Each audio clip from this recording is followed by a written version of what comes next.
Frank Boyle's cartoons and even used by far and away the best thing in the paper. I mean, there's no any doubt about it. It's consistently the best thing in the evening news, and I don't know what the Johnson press are paying him, right? But it's not enough. They want to make sure they keep him there for a long time. They were a highlight really of the first 8 years of Devolution when I was closely involved. He was, looking for the bright side of the day. He was looking for a Frank Boyle cartoon really, because no matter how cruel it was, it always made you laugh. The Frank Boyle cartoons work because they're funny. The humour comes through in everything that he does. And for that reason, I think it's become a really valued institution in Edinburgh, and it's been about the only significant change really in the layout of the evening news that's happened in the past 10, 20 years. I suppose people in Edinburgh might take a wee huff about somebody from Glasgow lampooning us in Edinburgh, right? But no, I think it's terrific. I think he's got a smashing sense of humour.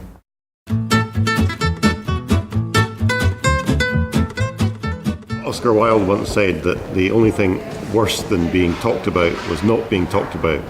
I think the only thing worse than being in a Frank Boyle cartoon is not being in a Frank Boyle cartoon. So I think there's a sort of certain sense of flattery from actually having appeared as a subject in a cartoon like this. When I look back now and see some of the cartoons that I featured in years back, it makes me laugh, and it certainly brings back to me a real sense of both the events and the atmosphere of that particular period of time. It's strange when you see yourself caricatured. I mean, I've got a baldy head, a big nose and rubber lips, so I must be a cartoonist dream. And it is strange when you see yourself like that, but you get used to it. And there are other more difficult things involved in being a politician than being caricatured by Frank Boyle. To have Frank Boyle caricature you is absolutely fantastic. I was so chuffed. And seeing yourself on the same day as a story appears, depicted in a certain way that is a bit embarrassing, can make you cringe, but it can also, if you've got a good sense of humour, it can make you laugh as well. And I think that's what's been so special about him, is every cartoon has got a twist to it that would make any decent human being have a good giggle.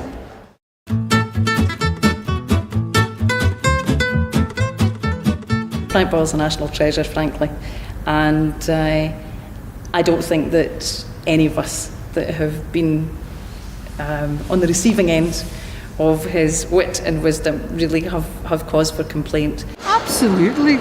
Frank Boyle is very unfair to me. I don't wear pleated skirts of the sort worn circa 1953, and I'm not a wee fat woman. Well, I'm a quite big fat woman.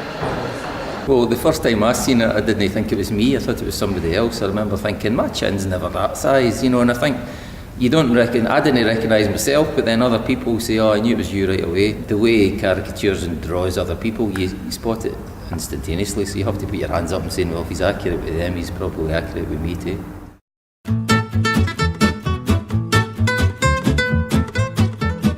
I am lost in admiration for Frank Boyle. I think he's a wonderful cartoonist, and all of the cartoons, the political cartoons, are of people that I know well and I work with day and daily. And yes, he has caught the essence of them. You see his Jack McConnell figure. Now, I love Jack, but he's got him in that kilt, looking wee and chunky and pugnacious. He's just got Jack to the T, because Jack's great fun. He's also wee and chunky and pugnacious. I do remember this.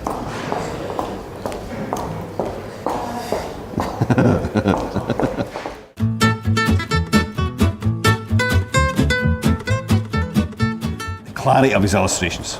I think people can recognise the characters. They know who it is he's drawing.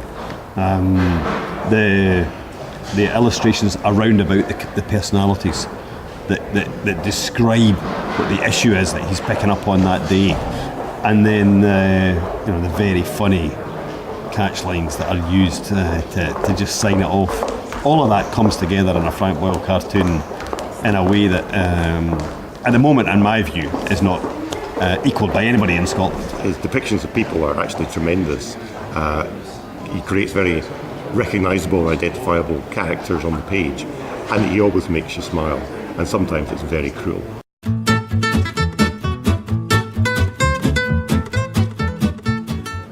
No, I wouldn't say anything to him. I would just bombard him with pictures of Claudia Schiffer and say, that's what I look like.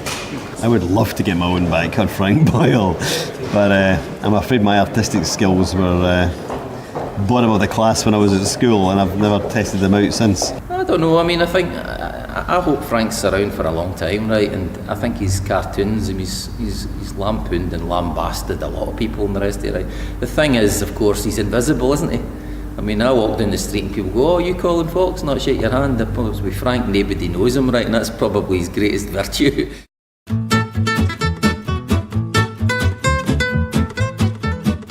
I like him a great deal. He's a very modest man. He doesn't need to be modest about anything. But he's a nice man. Of course, he works for a really nice newspaper.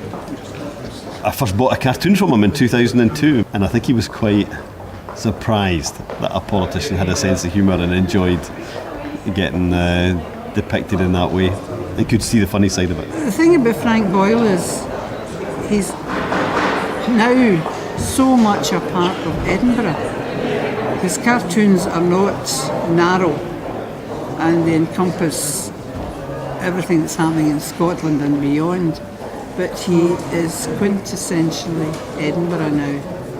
And I know how that feels, because I too came from the West, and you couldn't get me out here with a tin opener. I really think he's the scourge of Scottish society and should be banned forthwith.